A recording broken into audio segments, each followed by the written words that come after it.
على السادة المسافرين رفع الشنط أعلى السقف حفاظاً على سلامتكم. من كشك المراقبة إلى السيارة فلوكس ميم جيم طه أمر إقلاع رقم 560.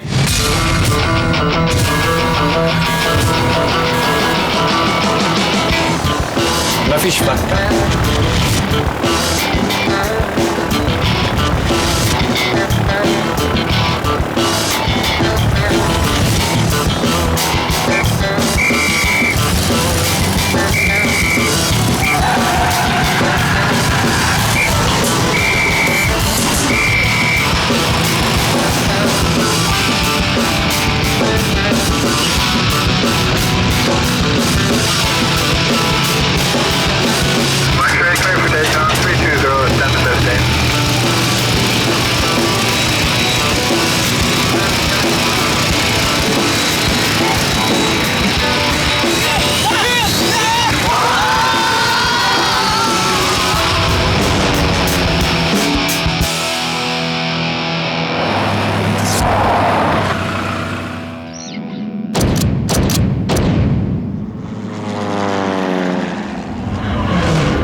اسبانيا البلد اللي احتلها العرب قديما وصنعوا فيها حضارة عظيمة في الأندلس.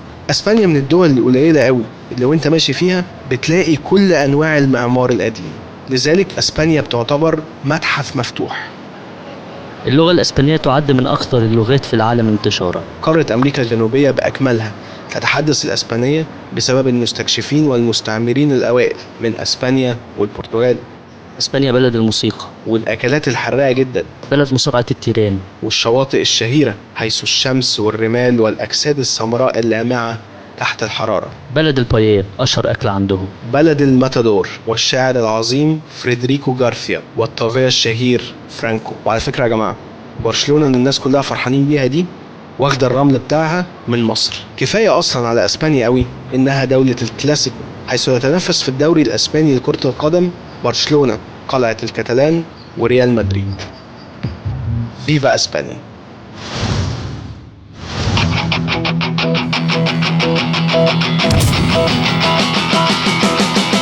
زي ما اتعلمنا دايما ان العقل السليم في الجسم السليم، وبما ان جسمنا مش سليم يبقى عقلنا مش سليم. تعالوا نشوف هنعمل ايه.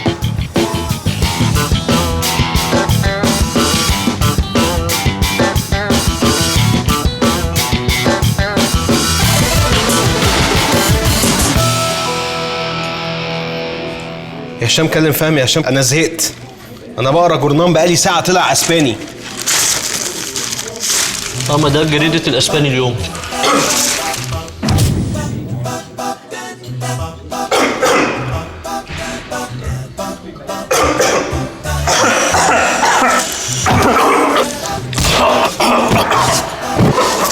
انزل لي على ظهرك، ها؟ اعمل كده. يلا انزل انزل.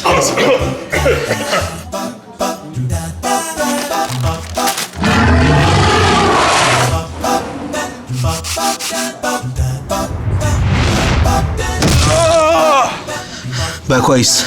بقى كويس بس الرخام اتكسر. انا مالي يا معلم، المهم ان هو بقى كويس. طب يلا يلا.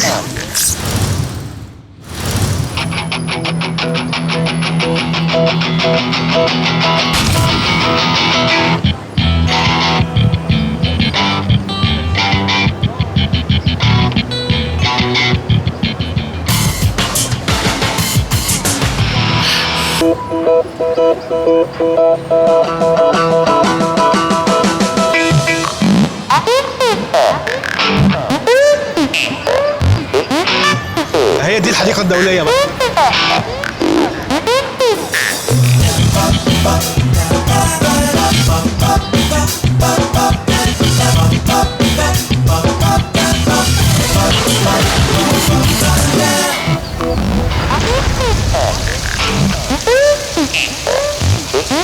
ايه ده؟ ايه الزهق ده؟ يلا بينا يا عم. ايس كريم؟ ايس كريم. ولا عايزين جيلاتي. جيلاتي جيلاتي. لا بيتكلموا عربي بيتكلموا عربي ثواني يا ماما بيتكلموا عربي ازاي كلام انجليزي يا حبيبتي We need something sweet. It's very hot over here, so we need something cold. Pero algo me estás diciendo de que está cool o algo de eso. No, we just need something that we lick. ¿Helados? Claro. لا كده مش هنخلص، ده الانجليزي بتاعها وحش من شوبير. ممكن تفتحي نشوف؟ ها؟ ¿Helados? هو ده. بس احنا بقى مش عايزين ده، احنا عايزين ده بقى. ¿Chocolate? شوكولاته. انا عايز حليب باللوز. خلاص بقى عشان ما لا صدقنا لا لا انا عايز فهمناها. حليب باللوز، ما بحبش الشوكولاته انا. البت دي بتلعب في برشلونه. Aquí. شبه فويول بالظبط. شبه بويول بالظبط. Chocolate. صباح الفل يا عم شيكو. صباح الفل اللي بيلف كده يا برنس. امسك يا شمس اخده منك بره. صبح عم شيكو. صبح يا عم احمد. اوه احلى واحد ده فهمي والله العظيم. عشان تقلت للاخر. هنجري ها شيكو، اجري انت اول واحد عشان بتاخد وقت. طيب بعد اذنكم يا رجاله. يلا. Oye, venid aquí.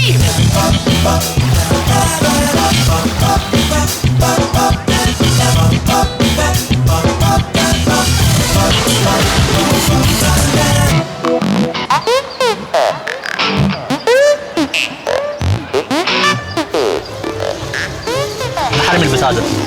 ارمي ايه يا كفر؟ ها؟ يخرب بيتك، اجيب لك رغيف؟ فاهم جعان. طبعا طبعا. ايه؟ بطنه مش مستغرب، انا مش مستغرب. بالراحه بالراحه. حاسب يا شيكو رجعت على الوزه. تتحرق الوزه يا فهمي. ايس كريم بهدل لي بطني. ما احنا اكلنا ايس كريم زيك.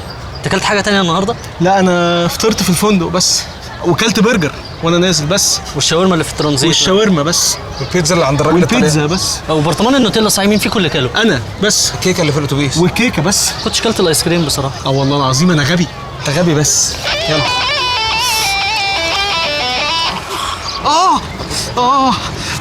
ما كنتش كلت ايس كريم. انا دقت يا هشام بس. دقت يا شيكو، انا ماسك حاجات كتير قوي جوه. لا يا فهمي دي قديمه، دي حاجات قديمه. امسكه كويس يا هشام، انا مش هايل كرشه. اهدى اهدى شوكو 5 دقايق الصيدليه هنا. مش نتغدى الاول طيب؟ هنتغدى طب. يلا يلا.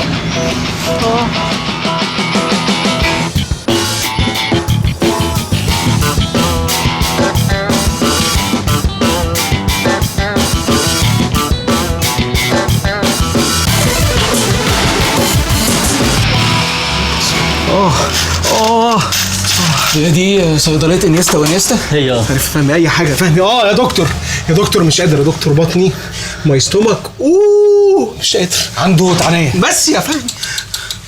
بطنه مقلوبه. هيستومك ابسايد داون. I need a prescription. بركشن ايه يا عم؟ بقول لك يا عم مش انت ليه عايزين انتنال؟ No, بسكوبان. no, فلاجيل، no, انتوسيد، no, انتوسيك. no, كاتافلام، no, كورنفليكس. no. يعني ايه نو؟ هو كل الحاجات دي عندكم جدول؟ You must go to a hospital. هوسبيتال. حسبي الله ونعم الوكيل فيك. والله العظيم. شوف مريض كده. بقول لك ايه؟ انا سرقت دي. ده الدواء؟ دواء او جل، هنجرب. يلا نجرب. وديني المستشفى فهمي والنبي يا جماعه ما قادر. راكب فين يا فهمي؟ على اول الشارع هناك. يا لهوي. الدنيا زحمه ترس. اسعاف. تعالى تعالى بسرعه.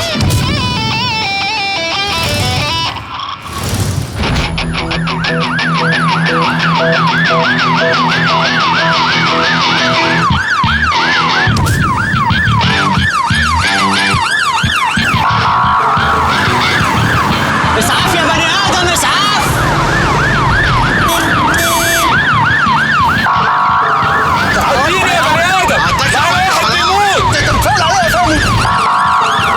بس ما تنكروش ان مصر مسكت فيها حته. حبيبي اطلع من غير اشاره، ما بيدوش اشارات هنا، ده اسعاف يا بابا. يعدي يا فهمي، احنا اسعاف يا حبيبي عادي يا امي. ايه ده؟ كشفنا ولا ايه؟ الراجل ده انا شفته في فيلم قبل كده. ايه يا امي؟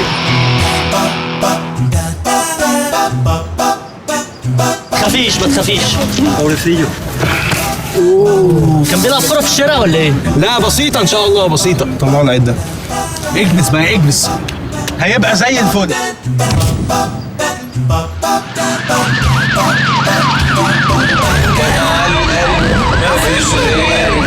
كان على الحب ماليش غير بجناح الرف سلاكي والقلب اتربى على خير. الفكره دي ما تجيش ايه ده؟ عايز ايه ده؟ ده مش هنخلص النهارده بقى. اكيد مش هنقف. هقف يا شيخ. هعمل ايه؟ ده ما تخافش ما تخافش. بس اهدي بس. هتنافق. اسكتي. اجروا يا جدعان، دي شكلها بتتحول زومبي. زومبي يا فهمي؟ دي محروقه. واضح جدا عندها حروق من الدرجه الثانيه. عموما الحروق عندنا ملهاش غير حل واحد بس. العيد ده هيخليكي زي الفل. في شفاء. الهم والشفاء ينشف وتيجي تمام.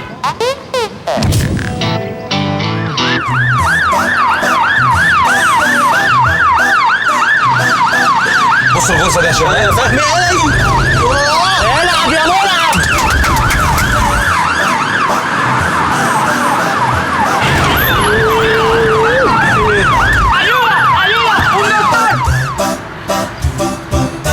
دلوقتي البنت اللي ورا دي يا جماعه محتاجه تنفس صناعي. دي عندها مغص. في بعض حالات المغص عشان بتحتاج تنفس صناعي. معاك احيانا. انا رايح. خد تعالى هنا. انت ما بتعرفش تبوس، انا اللي هروح. تعالى. انت متجوز؟ لا. ما تعرفش التنفس الصناعي. كيلو باميه. كيلو باميه القطه العاميه سرقت قميصي. شيت. مش عايز نفسيات ها؟ انا هخش بعده. انا داخل بعديك.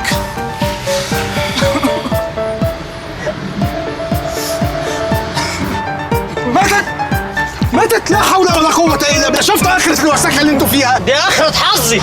انا ممكن اديها تنفس صناعي عادي. تنفس صناعي؟ ماتت يا معفن. لا حول ولا قوه الا بالله يا استاذ. اخر الاحزان ان شاء الله. يلا.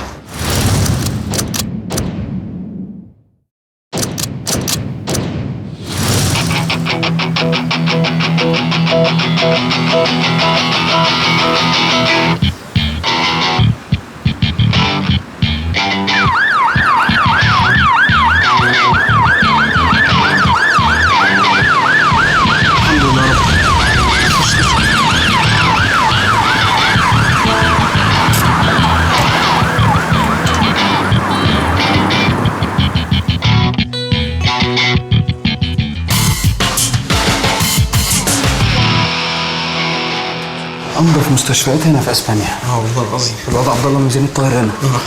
تسلم ايديك يا رجاله والله. شبه مستشفى الزراعيين. عشان لونها اكتر بس. السلام عليكم. Buenos días, ¿en qué os puedo ayudar? بطني وجعني مش قادر. احنا تبع النقابة. عشان لما ندفع بس. ماشي جوه. اوكي. ولا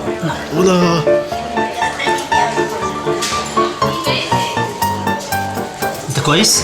انا كويس طبعا. حد يبقى في النظافه دي وما يبقاش كويس؟ انت بتقول فيها؟ دي خروجه. انا اصلا حاجه اخرج هنا بكره. انا هبات هنا النهارده اصلا. هسيبك ها؟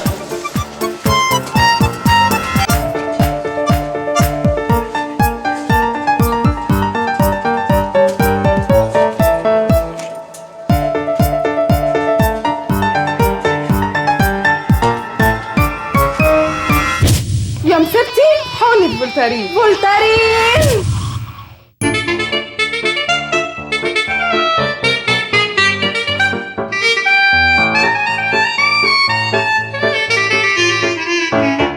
ازيك؟ الحمد لله كويس.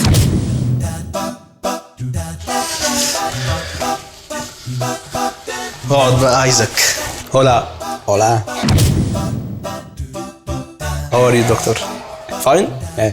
انا ممرضه هنا في المستشفى. مش انا ممرضه، هي اسمها انا وممرضه هنا في المستشفى. انا بينادوا لك هنا في المستشفى يا ابله ولا يا سيستر؟ enfermera. وصلت للشغلانه دي ازاي؟ هل هي موهبه ولا حد رشحك ليها؟ من وانا صغير نفسي اشتغل الشغلانه دي في الاسعاف، ولما كبرت اشتغلتها. من وانت صغير نفسك تبقى بتاع اسعاف؟ طبعا. المستشفى دي فعلا مستشفى حكومي؟ ايوه. غريبه جدا. هل بتستمتعي بشفت بالليل اكتر من الصبح؟ Sí, lo prefiero. يا جماله. اسرع وقت وصلت فيه مريض وابطأ وقت وصلت فيه مريض؟ في العادي احنا دايما بنوصل بسرعة، بس لو اتأخرنا دايما ما بيكونش بإيدينا، بس دايما بنحاول نوصل بسرعة. انتوا عندكم ستوك شمع كفايه عشان لو النور قطع وحد في العمليات؟ ليه؟ بس عمرها ما بتحصل. لو مريض ضرب الجرس او نده عليكي، هل بتروحي له في نفس اليوم؟ Dependiendo la urgencia, voy de inmediato. ايه اكتر اغنيه بتحب تسمعها وانت سايق عربيه الاسعاف؟ ايه انواع الحيوانات والحشرات اللي بتربوها هنا في المستشفى؟ مفيش انيمالز ماشي، لكن مفيش حشرات خالص؟ لو مريض نده عليكي اكتر من مره، ايه انواع الشتايم اللي بتبرطمي بيها؟ بروح احاول اهديه واشوفه عايز ايه. لو معاك عيان واستفزتك غرزه، تاخدها ولا تقول متعوضه؟ لا، بمشي بهدوء، واول حاجة سلامتي وسلامة المريض. يعني عمرك ما كان معاك عيان وشديت مع حد على الدائري؟ هل البوفيه بيطلع لكم سبوبه كويسه في المستشفى؟ الكافيتيريا للمرضى والضيوف بس، مش لينا احنا، ما بناخدش منها اي حاجة. يعني حضرتك بشكل او باخر كده ما بتسلكش منها حاجه كده؟ هل من طموحاتك في يوم من الايام انك تشتغلي في مستشفى مالتي ناشونال زي القصر العيني الفرنساوي مثلا؟ طبعا لو في عرض انا هروح، بس انا مرتاحه هنا اكتر. انا شايف العربيه نظيفه جدا، هل دي نزاهه ولا تعليمات؟ بنشتغل مع مرضى، فلازم العربية دايما تكون نظيفة عشان يكونوا مرتاحين نفسيا. من الساعه كام للساعه كام مسموح للاطفال انها تلعب في الطرقه في المستشفى؟ الأطفال ما بيلعبوش في المستشفى بس للراحة والمرضى اللي في المستشفى. بس الاطفال احباب الله، يعني المفروض يسيبوهم عادي يلعبوا. بالنسبه للدكاتره الرجاله هنا، مين عنتيل المستشفى؟ كلهم كويسين وكل واحد عنده حاجه اكتر من التاني، بس بنشتغل كلنا في جروب واحد. يا نهار اسود. طب ومين العنتيله؟ كل واحده فينا عندها حاجه سبيشال. طيب السرير ده ما اغرقش قبل كده انك تطلع المقطم تقضي بيه مصلحه؟ كم مريض بينام على السرير؟ وهل لو معاه مرافق بينام معاه على السرير برضه ولا بيفرش جنبه على الارض؟ كم تسعيره ما شاء الله الحاج بقى زي الفل؟ وانبوبه الاكسجين بتغيرها ب40 برضه ولا بتجيبها تموين؟ انا ملاحظ ان المستشفى ملهاش شخصيه قوي، يعني مش شامم ريحه فينيك مثلا. يعني انتوا بتسيقوا بايه؟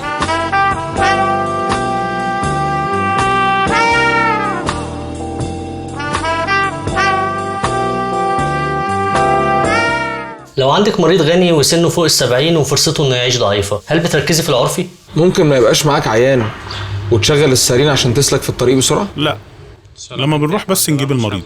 الطوارئ بتقفل الساعه كام؟ 24 ساعه ما بيريحوش خالص؟ هل عندكم ملايات؟ طبعا عندنا. في؟ طبعا. ما فكرتش تعمل شيفت كارير وتروح المطافي مثلا؟ لحد دلوقتي لا. انا ملاحظ ان الحمامات عندكم نظيفه قوي، يعني ما فكرتوش تعملوا فيها عمليات؟ طب انت مش شايفه ان جمالك بيؤهلك انك تبقي دكتوره؟ لا. المعامله بينك وبين السواق احكي لي عنها. سجال يعني؟ ممكن انت تسوق مره وهو يسعف مره، ممكن انت تسعف مره وهو يسوق مره؟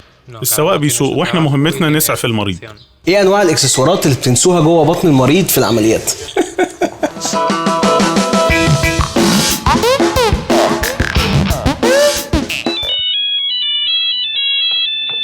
هل بست تفاح هو بطل الموقف في الزيارات؟ طب وكوفرتينا؟ طب بسكوت ماري؟ No, no suelen galleta, no. فيلم 55 اسعاف استفدت من مين اكتر؟ احمد حلمي ولا محمد سعد؟ هل في مكان مخصص في العنايه المركزه للتدخين؟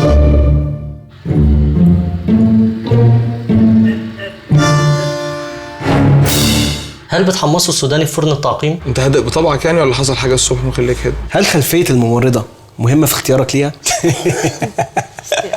ايه ده انت también مهمه؟ صح، انا كنت متاكد ان انت هتقول مهم. كان قصدي الخلفيه الطبيه، حضرتك فهمتني غلط. اشكرك وهسيب لك نمرتي طبعا، لو احتجتي حاجه بالليل كلميني يعني. انا مبسوط جدا والله. انت قرفان مني كده ليه؟ لو في حاجه احكي، احنا ممكن ما ننزلش الكلام. يلا.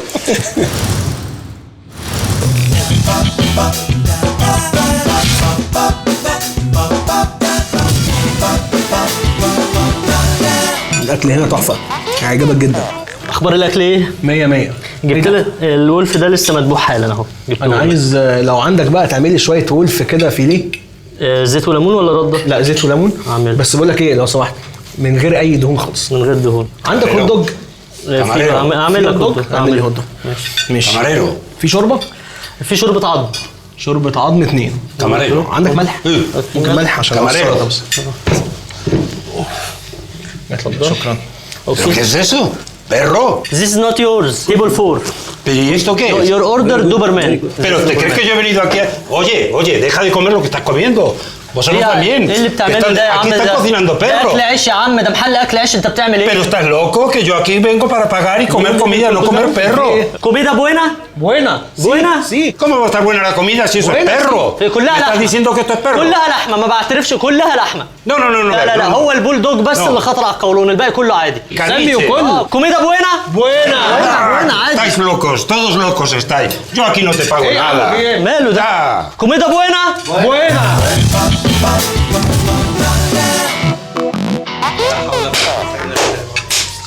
Señores, por favor, dejen de comer inmediatamente. Se están comiendo un perro. يا ريس مذبوح النهارده يا ريس، مش منتهي الصلاحيه ولا حاجه. ¡Perro! يا فندم الناس مبسوطه. Silencio. Is it okay the food is very nice. ¡Que me muero! ¡Cierra el local, por favor! ¡Está ¡Que me da algo, que me muero! It's very nice يا فندم. واي يا فندم.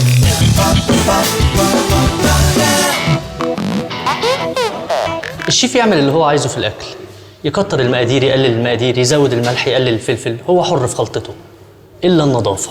الشيف نظافه. الحمد لله.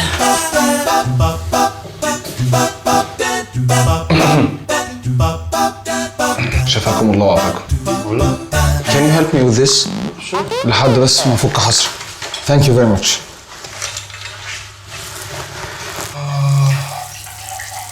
معلش امسكها لحظه بس، اضرب مرش وابقى معاك على طول. معلش. I'm sorry, I'm really sorry. Okay. خلاص لحظه معلش. No. هاخد المنديل وهرجعه تاني. Ahí, a ver. مش قادر اغسل ايدي، والله ما قادر اغسل ايدي. ¿Para qué tienes مش قادر اغسل ايدي والله. A ver. عايز La تاكل؟ comida, ¿no? Mear más comida, والله العظيم ¿no? على عيني، بس في زبون مستني بقاله كتير، انا اسف جدا بجد. No, o sea, fuera nada de comida. No, hombre, no. Oye. بعد اذنك بقى. بعد اذنك شغل. Se lo voy a decir a un igual de allí. تخيل كنت هقدمها للزبون كده. El agua a las manos. No, por favor. No se puede hacer eso. ما تحطش ايدك على الاكل، ايدك وسخ. انت لسه فاكك ميه. Pero... No, no. O sea... Hasta... Madre mía. Estás... No. No. Leave it, please. Oye. Please, sir. Oye. Please, sir. Oye. Please. No. Please, sir. Please. The guest is waiting. I'm so sorry. No puede hacer esto. هجيب لك غيره. Yo voy a llamar a la policía. A la... ¡Ay, por... Sorry. Que no. Tú no puedes llevar eso, loco. Te estás volviendo loco. ايدك وسخه ولسه فاكك ميه وبتحطها على الاكل. No. Tú no le puedes dar eso a ninguna gente, no. Pero... Estás fatal, trae. O sea, yo no te voy a dejar que saques esto ahí. Estás loco. لا مش هتاخده. لا بتاع زبون. chico. والله هتأذي. No puedes sacar esto fuera, pero que acabas de والله tirar العظيم ahí هتأذي con فيها. la comida. معلش انا اسف. Oye, que no, te estoy diciendo. ما تستفش عليا يا عم. Ajá.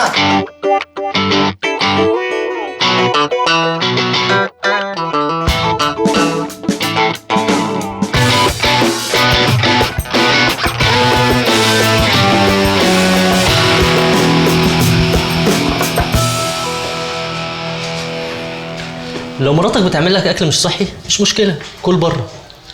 لو صاحبك عنده انفلونزا مش مشكله، ما تقعدش جنبه. الا الحلاق، لو الحلاق بتاعك معفن كل سنه وانت طيب، فيروس سي.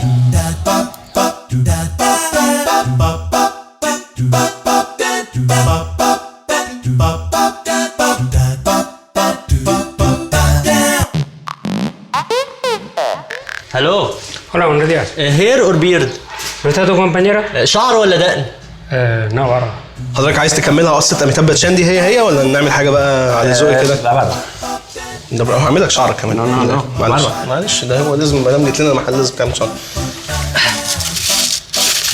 No.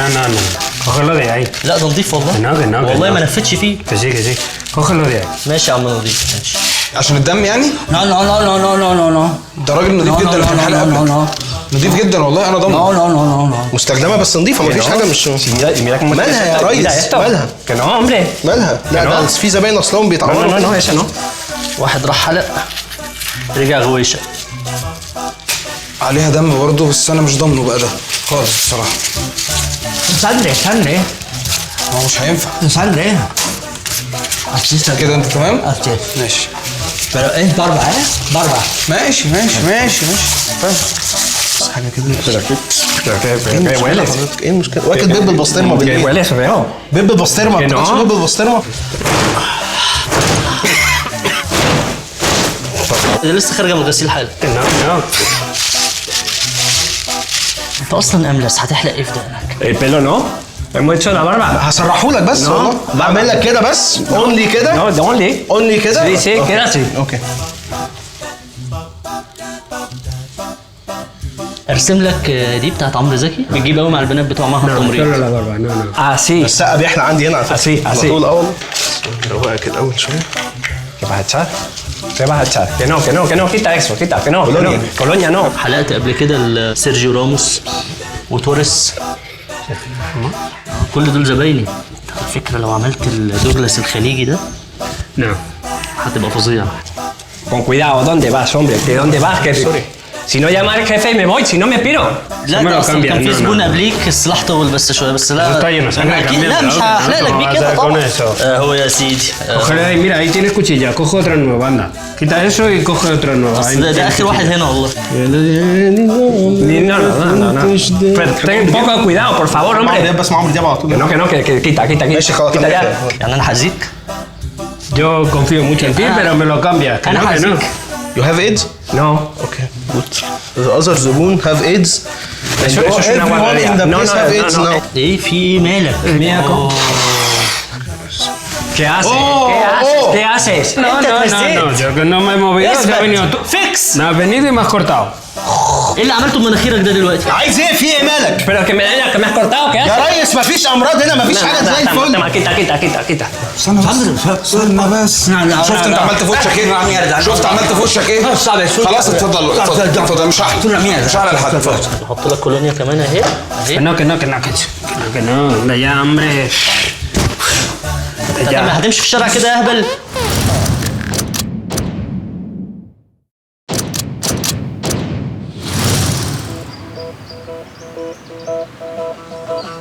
ضيفنا النهارده دكتور اكرم العدوي، جان الطب المصري، استاذ امراض النساء والولاده بكليه طب جامعه القاهره، واستشاري العقم بجامعه ليوبيك بالمانيا، وعضو الجمعيه الامريكيه لجراحه المناظير. دكتور اكرم العدوي منورنا يا دكتور. اهلا شيكو. اهلا بيك يا دكتور. انت عايش في مصر ولا في برلين؟ لا عايش في مصر. زمان كنت قعدت فتره في برلين وانا بدرس يعني، بس دلوقتي بقى لي فوق ال 15 سنه في مصر. طب مش معنى الدكاتره بيلمعوا بره مصر اكتر من جوه مصر؟ والله احنا عندنا دكاتره كتير كويسين في مصر. انت عارف السيستم لما بيكون سهل وميسور وبيدي فرص للناس كويسه تبان. ولكن مع كده انا عايز اقول لك على حاجه، ان حتى في مصر في ظل الظروف الصعبه اللي احنا شايفينها دي، ان احنا عندنا دكاتره كتير كويسين جدا وبيلمعوا في تخصصاتهم، لكن يمكن الظروف بس مش مبيناهم قوي. ما تحسش يا دكتور ان مشاكل الطب في مصر جايه من التمريض اكتر؟ والله يا شامل، المشكله انا مش عايز البسها بس للتمريض. التمريض يعني دايما الناس تتكلم ان هو نقطه الضعف في السيستم الطبي عندنا في مصر في التمريض، لكن انا عايز اقول برضو ان هم مظلومين. يعني اولا النظره الاجتماعيه للوظيفه دي اقل بكتير قوي من اللي هم يستحقوه. يعني انا بشوف ان الدور بتاع التمريض سواء للبنات او للولاد في السهر وفي العنايه بالعيان يمكن ما كانش قد يعني دور الدكتور، صدقني هو اكتر منه. لكن احنا كمجتمع ظالمين شويه المهنه دي، سواء من النظره الاجتماعيه او من الناحيه الماديه، وده بيكون له مردود سيء طبعا على الممرض انا نفسه. بنحس ان هو الكواليتي اللي بيقدمها الممرض بتفرق حسب البقشيش اللي بياخده. والله ما انت الاول لازم توفر له الظروف المناسبه، الحياه كريمه والتدريب كويس، وبعد كده تقدر تحاسبه. انما اللي انا شايفه دلوقتي ان احنا بقى عندنا خصوصا في الجيل الجديد يعني ممرضين لا يقلوا كفاءتهم عن بره. يمكن الظروف اللي بيشتغلوا فيها اصعب والامكانيات اقل، والثقافه بتاعت المريض برضو او تعامل اهل المريض معاه مش بيخلق البيئه المريحه ليهم. لكن انا واثق ان هم لو خدوا الفرصه هيبقوا احسن من اي ممرضين بره. طب يا دكتور حضرتك درست فتره بره وعشت بره في اوروبا وكده، ايه اللي رجعك اصلا مصر؟ اللي رجعني ان انا اصلا كنت معيد في كليه الطب، فكنت مسافر منحه. المنحه دي كانت في المانيا في برلين لدراسه الدكتوراه، وبعد ما خلصت حبيت ان ارجع بلدي تاني للطلبه بتوعي وللعيانين بتوعي. قد ما في حاجات حلوه قوي بره وفي حاجات وحشه قوي عندنا، برضو في حاجات في مصر بتخلينا ما نبعدش عنها. وكان ولادي بداوا يكبروا بقى، وحبيت ان هم يتربوا في وسط الاهل والاصحاب وفي وسطكم، يبقى عندهم السنس اوف هيومر بتاعكم. صحيح والله بكلمك جد. بتلاقي على الاقل في الفتره الاولانيه دي لما يكبروا هم ياخدوا قرارهم بقى عايزين يقعدوا او يمشوا، ده بس يبقوا يكونوا التكوين اللي احنا بنعرف نتكلم فيه مع بعض. طب دكتور، بما ان احنا بنتكلم عن الصحه، احنا هنا في مدريد مثلا بنلاقي على الساعه 8 الصبح ناس عندها 70 و80 سنه نازله تجري الصبح. احنا عندنا اصلا بننهج واحنا بنتوضى. هقول لك على حاجه يا هشام، احنا المشكله ان الصحه عندنا احنا بنبص لها ان واحد بيعيا بيروح للدكتور يخش مستشفى وياخد دواء. المصريين يحبوا الادويه قوي كمان. كان لسه شيكو بيحكي لي لما دخل هنا الصيدليه عايز ياخد معاه التشكيله بتاعته. وهنا احنا الصحه المفروض نبص لها كمكون من حياتنا، زي ما تبص ان انت عايز تكون نفسك ماديا او تكون نفسك اجتماعيا او انك تبقى ناجح في شغلك. الصحه دي من اهم عناصر السعاده اللي ربنا خلقها لاي مجتمع سوي. اعتقد ان احنا في مصر عندنا اهمال شديد جدا للبند ده، فاحنا لازم نزرعه في اولادنا وهم صغيرين. ياكلوا ايه، يتحركوا ازاي، يلعبوا رياضه ازاي، يلبسوا ازاي، الصحه النفسيه، الصحه الجسمانيه. عشان كده انت هنا بتلاقي ان اي واحد مهما بيكون ناجح في شغله ومهما بيكون عليه التزامات، وقت فيه الساعه بتاعت الرياضه دي هو دي ساعه اساسيه. مهما بيكون فيها اي حاجه مهمه في ايده بيسيبها ويروح يعمل الرياضه بتاعته ويرجع. ده مش عايز اقول لك قد ايه تاثيره ومردوده على المجتمع وعلى الفرد وعلى صحه المجتمع وعلى الاقتصاد. وموضوع انهم بيناموا بدري قوي هنا، يعني يعني على الساعه 10 بالليل مثلا ما تلاقيش حد كتير في الشارع. والله مش يعني يمكن في السيتيز الكبيره اللي زي مدريد وبتاع، انما برضه الاسبان حوض البحر المتوسط دول فيهم مننا برضه يحبوا السهر ويحبوا الكسل ويحبوا يناموا الظهر. دي بتبقى كالتشر. انما يعني عايز اقول لك على حاجه، احنا مش هنقدر ان احنا نغير الكالتشر بتاعنا 180 درجه. يعني مش عايزين، ما بنقولش نبقى المان ولا نبقى دنمارك، مش عايزين نبقى كده. انما احنا ممكن نحسن بحاجات بسيطه، نطلع سلمه. ممكن ان احنا نستمتع بحياتنا وبعادات بسيطه جدا. انت عارف هقول لك على حاجه، زي ما انت كنت بتقول لي حكايه ان احنا ما بنمشي بننهج وبنتعب. الموضوع بيبقى صعب جدا لما تبتديه وانت كبير، لكن لو انت دي حاجه حاططها في السيستم من صغرك بتلاقي ان الموضوع بسيط جدا، زي اي حاجه من الاجراءات اليوميه اللي بنعملها. احنا مدارسنا يا جماعه ما فيهاش بلاي جراوند، ما فيهاش حصه العاب. صح، احنا اصلا ما عندناش رصيف تقريبا، ما فيش حته الاولاد يتحركوا فيها. فازاي بتطلب من ده النشاط الوحيد لما يبتدي يبقى تين ايجر انه بيقعد على كافيه يشرب شيشه ولا يشرب سجاير؟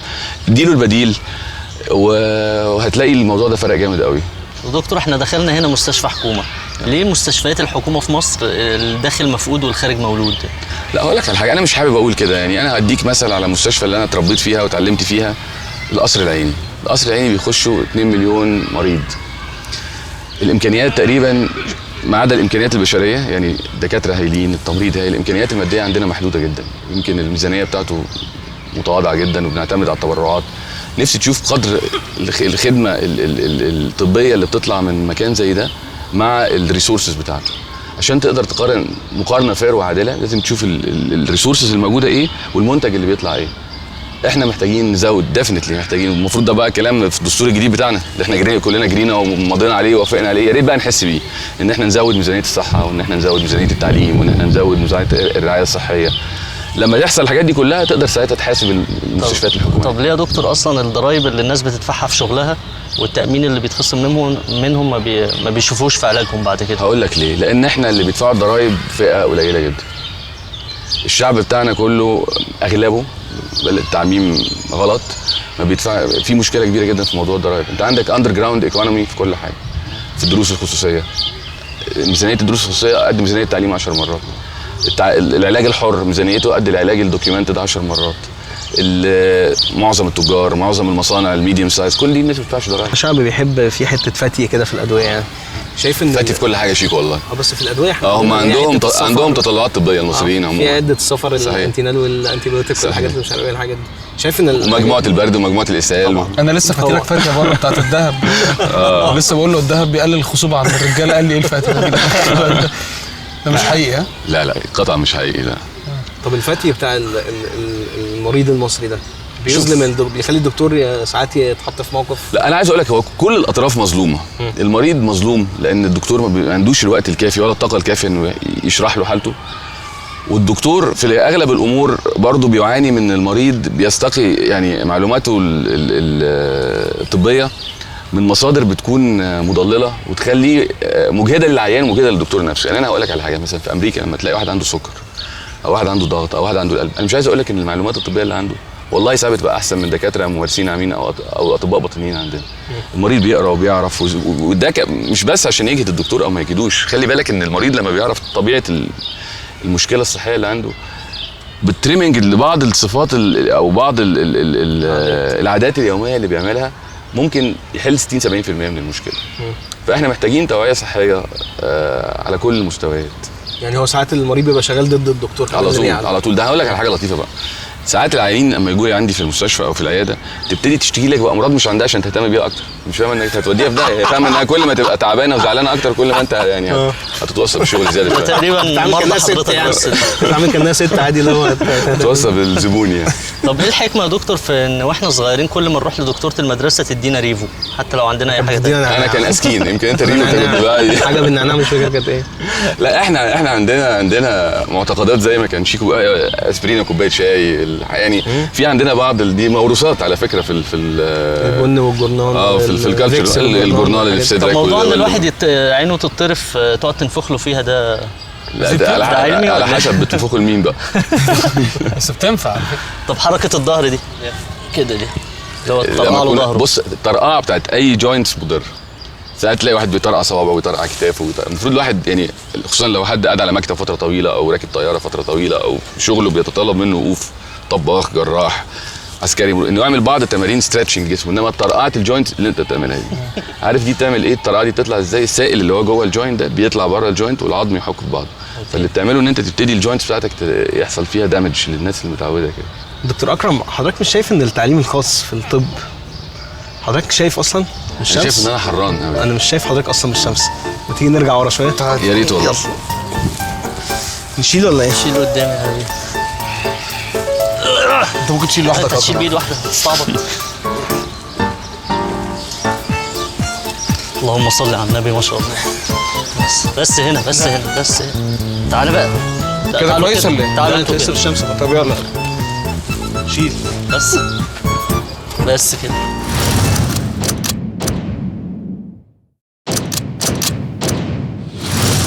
دكتور اكرم العدوي منورنا تاني مره النهارده. بتهزر؟ دكتور عمرك ولدت واحد على الهوا يعني في الشارع مثلا ولا حاجه ولا في الاسانسير ولا كده؟ في التاكسي كتير؟ اي واحد كان نايم في القصر العيني ولد ولد على مطلع المستشفى، ولد في التاكسي، ولد في الاسانسير. ليه بقى؟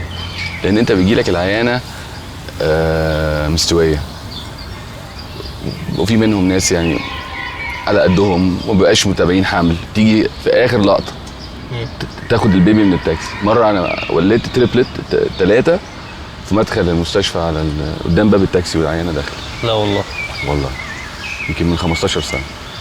طب يا دكتور انت شايف ان التعليم الطب الخاص في مصر فاد الطب اصلا ولا؟ بص عشان يكون فارق ما نقدرش نقيمه النهارده، هو تجربه جديده لسه. اكيد اي حاجه اول ما بتبتدي بيبقى فيها بعض المشاكل، انما يعني انا شايفه بيتحسن. لكن انا من رايي ان احنا نحد من عدد كليات الطب، لان احنا مشكلتنا مش في عدد الدكاتره، احنا مشكلتنا في نوعيه الدكاتره. فاحنا نهتم اكتر بالمستشفيات التعليميه، بالبروجرامز بتاعت التدريب، احنا نسفر الدكاتره بتوعنا بره نعلمهم، دكاتره صغيرين. عايزين بقى نتوسع في حكايه التمريض زي ما انت قلت كده، نعمل معاها التمريض ونبتدي نرجع تاني لمهنه التمريض احترامها والقدسيه بتاعتها وتبسط المجتمع ليها، عشان دي الناس اللي احنا محتاجينها فعلا. طب عايزين نتكلم بجد عن الدكاتره المصريين الناجحين جدا بره زي دكتور مجدي يعقوب وكده، عمل اكزامبل مهم جدا في مصر زي معهد اسوان، القلب اللي في اسوان. ده عمل الحقيقه شيكو عظيم جدا. انت عارف الدكتور مجدي ده من اعظم دكاتره القلب في تاريخ انجلترا، يعني يمكن حصل على اوسمه ما حصلش عليها 3 أو 4 في تاريخ انجلترا كله. يعني جميل في الدكتور مجدي بقى ان هو بعد ما خلص الرساله العلميه والمهنيه بتاعته دي كلها رجع لمصر تاني وعمل الحقيقه مؤسسه. انا كنت لسه بتعشى مع الدكتور مجدي يمكن من 10 ايام او اسبوعين، وكنا بنتكلم وهو كان قلقان جدا على استمراريه المؤسسه دي. يعني ربنا يديله العمر والصحه، انما احنا كلنا مفيش حد بيفضل موجود على طول يعني. وكنا بنفكر ازاي الموضوع ده ممكن يكمل بعد كده، وازاي ان احنا نبتدي نخلق الوعي عندنا في خصوصا لرجال الاعمال والناس اللي ميسوره حالها انها تبتدي تدعم مؤسسات زي الاكزامبل بتاع المؤسسه بتاعت الدكتور مجدي ده في التخصصات بقى مختلفه، الكبد والكلى والاطفال المبتسرين والناس اللي عندها احتياجات خاصه.